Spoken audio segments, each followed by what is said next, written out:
పాత్రికేయ మిత్రులకి, పుర ప్రజలకి జనసేన తరపున నమస్కారాలు. లడ్డు నిజం, ఆవు నెయ్యి అబద్ధం, కెమికల్ నెయ్యి నిజం. ఇది నేనంటున్న మాట కాదు. భారత ప్రఖ్యాత దర్యాప్తు సంస్థ అయినటువంటి సిబిఐ ఏర్పాటు చేసినటువంటి తన సిట్ నివేదికలో క్లియర్గా చెప్పినటువంటి విషయం. ఈ నెయ్యి, లడ్డుకి ఉపయోగించిన నెయ్యి లేదు, ఆవు లేదు, పాలు లేవు, వెన్న లేదు, నెయ్యి ఉంది. ఏమి నెయ్యి? అది కెమికల్ నెయ్యి అని చెప్పేసి క్లియర్గా ఇచ్చినటువంటి దర్యాప్తు సంస్థ ఇచ్చినటువంటి సిట్ నివేదికను ఆధారంగా మేము ఈ స్టేట్మెంట్ చెప్తున్నాం. మనకున్నటువంటి హిందువులకి ప్రపంచవ్యాప్తంగా ప్రఖ్యాతి చెందినటువంటి దేవాలయం తిరుమల తిరుపతి దేవస్థానం. తిరుమల తిరుపతి దేవస్థానం అంటే కలియుగ దైవమైనటువంటి శ్రీ వెంకటేశ్వర స్వామి యొక్క ఆలయం. తిరుపతి అనగానే వెంకటేశ్వర స్వామి, ఆయన తర్వాత ఆయన ప్రసాదం, మహాప్రసాదం అయినటువంటి లడ్డు. వెంకటేశ్వర స్వామికి ఎంత ప్రాముఖ్యత ఉందో లడ్డుకి ఎంత ప్రాముఖ్యత ఉంది. ఎవరైనా ఇక్కడి నుంచి తిరుపతి వెళ్తున్నాము అని చెప్పగానే అక్కడి నుంచి లడ్డు తీసుకురా అని చెప్పేసి ప్రతి ఒక్కళ్ళు కూడా చెప్తారు. అంటే లడ్డు తింటే ఆ వెంకటేశ్వర స్వామిని దర్శించుకున్నటువంటి పుణ్యం కలుగుతుందనేటువంటి భావన ఈ హిందూ ప్రజలందరికీ కూడా ఉన్నది. అటువంటి భావాన్ని తుంగలో తొక్కి కల్తీ నెయ్యితోటి 68 లక్షల కేజీల కల్తీ నెయ్యి కొనుగోలు చేసి దానితోటి 20 కోట్ల లడ్లు తయారు చేసి ప్రజలందరి చేత తినిపించినటువంటి పాపం గత ప్రభుత్వాన్ని. గత వైసీపీ ప్రభుత్వం కేవలం కల్తీ నెయ్యి కోసమే టీటీడీ ఒక బోర్డును ఏర్పాటు చేసి దాని ద్వారా టెండర్లు పిలిచి టెండర్లలో పాలనా రూల్స్ని మార్చి అనుభవం లేనటువంటి కంపెనీకి, అసలు ఆవులే లేనటువంటి కంపెనీకి, అంత సామర్థ్యం లేనటువంటి కంపెనీకి నెయ్యిని సప్లై చేయమని చెప్పేసి టెండర్ పిలవడం అనేటువంటిది కేవలం వాళ్ళు కుట్ర చేద్దాం అనేటువంటిది ఇక్కడ తేటతెల్లం అవుతుంది. నేను ఈ సభాముఖంగా మీ అందరికీ తెలియజేసేటది ఏంటంటే, హిందువులన్నా, హిందువుల మనోభావాలన్నా, ప్రజలు అన్నా, ప్రజల ఆశలు, మనోభావాలు, ఆత్మాభిమానం అన్నా కూడా గత వైసీపీ పాలకులకి లెక్కలేనటువంటి విషయం. కాబట్టే అంత పవిత్రమైనటువంటి హిందూ దేవాలయంలో తిరుపతి లడ్డుని కల్తీ చేసి చోద్యం చూస్తున్నటువంటి గవర్నమెంట్. దానికి తోడు దాని వివరణిస్తూ ఏమంటాడు అతను, ఆవేదో తక్కువ తిన్నది, కెమికల్ తిన్నది, దాని ద్వారా లడ్డు వచ్చింది, నెయ్యి వచ్చింది, ఆ నెయ్యి కల్తీ అయితే మాదే పాపం అంటాడు. కేవలం అక్కడ ఆవు లేదు, నెయ్యి లేదు, వెన్న లేదు అనేటువంటిది సిట్ క్లియర్ నివేదిక. దీన్ని బట్టి నేను చెప్పేది ఏంటంటే, అంతగా ఉన్నటువంటి పవిత్రమైనటువంటి శ్రీ వెంకటేశ్వర స్వామి ఆలయాన్ని లడ్డునే కల్తీ చేసినటువంటి వ్యక్తి, అంత 68 కేజీల కెమికల్ నెయ్యిని ప్రజలందరికీ తినిపించినటువంటి వ్యక్తి ఇంకా తెలియకుండా ఎన్ని కెమికల్స్ ఆంధ్ర ప్రజలకు తినిపించారో మీరు అందరూ ఒక్కసారి అర్థం చేసుకోవాలి.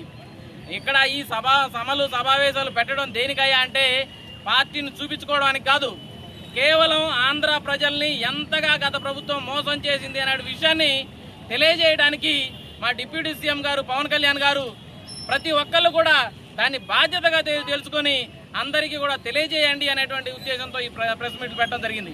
ఆయన మొదటగానే అక్కడికి తిరుమల తిరుపతి దేవస్థానానికి వెళ్ళినప్పుడు ఆ లడ్డును చూసి దాన్ని తిని ఇదేదో ఇక్కడ కల్తీ జరిగింది అనేటువంటి ప్రాథమిక భావనకు వచ్చారు. దాన్ని వీళ్ళు కౌంటర్ చేసుకొని దాంట్లో కొవ్వు కలిసింది, జంతువు కలేబరాలు కలిసాయి అని చెప్పేసి నువ్వెలా చెప్తావు అనేటువంటిది ప్రాథమికంగా చెప్పినటువంటి విషయం.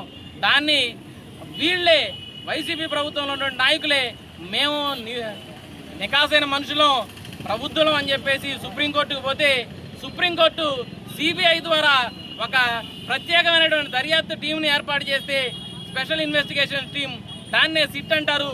ఆ సిట్ ఈ కంపెనీలు ఏదైతే ఉన్నాయో టెండర్ పాడుకొని నెయ్యిని సప్లై చేసిన కంపెనీలు విచారణ చేస్తే అక్కడ ఆవులు లేవు, పాలు లేవు, నెయ్యి లేదు, వెన్న లేదు, నెయ్యి ఎలా వచ్చింది అనేటువంటిది వాళ్ళ ఆశ్చర్యానికి గురైనటువంటి సంఘటన మనం చూస్తున్నాం ఆ సిట్ నివేదికలో. ఆ నివేదిక ప్రకారం పూర్తిగా కెమికల్తో తయారు చేసిన నెయ్యిని 68 లక్షల కేజీలు తిరుమల తిరుపతి దేవస్థానానికి సప్లై చేసి తద్వారా ఆ టీటీడీ యొక్క ధనాన్ని ఈ వైసీపీ పెద్దలు, కనపడుతున్న పెద్దలు వాళ్ళ జోబులో వేసుకొని మహాప్రసాదాన్ని మహాపాపంగా చేసి ఆంధ్ర ప్రజలకు తినిపించినటువంటి పాపం ఈ వైసీపీ గవర్నమెంట్ చెందుతుంది. నేను ఈ సభాముఖంగా మీ అందరికీ, మీ ద్వారా ఆంధ్ర ప్రజలందరికీ కూడా తెలియజేసేది ఏంటంటే, మీరందరూ కూడా తెలుసుకోండి, ఇంకా ఆ వైసీపీ మాయలో ఉండొద్దండి. ఇంకా వైసీపీ ప్రజలు, వైసీపీ ఉన్నటువంటి ఆ అభిమానులు ఈ విషయాన్ని కూడా ట్రోల్ చేస్తూ మేమేదో తప్పు చేస్తున్నామని చెప్పేసి చెప్తున్నారు. ఇది మేము చెప్పేటువంటి విషయం కాదు. భారత యొక్క ప్రముఖమైనటువంటి దర్యాప్తు సంస్థ అయినటువంటి సిబిఐ చెప్పినటువంటి విషయం. అయ్యా, ఈ 68 లక్షల కేజీల నెయ్యి కేవలం కెమికల్ నెయ్యి అయ్యా. దీన్ని టీటీడీకి సప్లై చేసింది ఫలానా శ్రీ వైష్ణవి డైరీ. ఇది కేవలం రూల్స్కి విరుద్ధంగా ఏర్పడేటువంటి డైరీ. కేవలం వైసీపీ వాళ్ళు ఈ కుట్ర చేయడానికి ఏర్పాటు చేసిన డైరీ. దీన్ని కూడా ఏఆర్ డైరీ అనేటువంటి పేరుతో టెండర్ తీసుకొని శ్రీ వైష్ణవి డైరీ అనేటువంటి వాళ్ళు భోలేబాబా అనే అతని దగ్గర నుంచి నెయ్యి తెప్పించామని చెప్పేసి చెప్తూ టీటీడీకి సప్లై చేశారు. భోలేబాబాకి అంత నెయ్యి సప్లై చేసేటువంటి కెపాసిటీ లేదు. శ్రీ వైష్ణవికి అంత నెయ్యి సప్లై చేసే కెపాసిటీ లేదు. ఏఆర్ డైరీకి కూడా అంత నెయ్యి సప్లై చేసేటువంటి కెపాసిటీ లేదు. అక్కడ ఆవులు లేవు, పాలు లేవు, వెన్న లేదు, నెయ్యి మాత్రం వచ్చింది.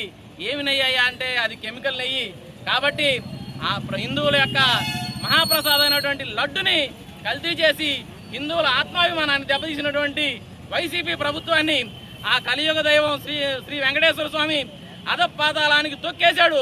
ఇంకా కూడా తొక్కుతాడు. ఏమి కంగారు పడద్దండి. వైసీపీ వాళ్ళు ఏం తొందరపడద్దు. 29లో వస్తాం, 69లో కూడా మీరు రాలేరని చెప్పేసి నేను ఈ సభాముఖంగా మీ అందరి ద్వారా, ఆంధ్ర ప్రజలందరి ద్వారా తెలియజేస్తున్నా.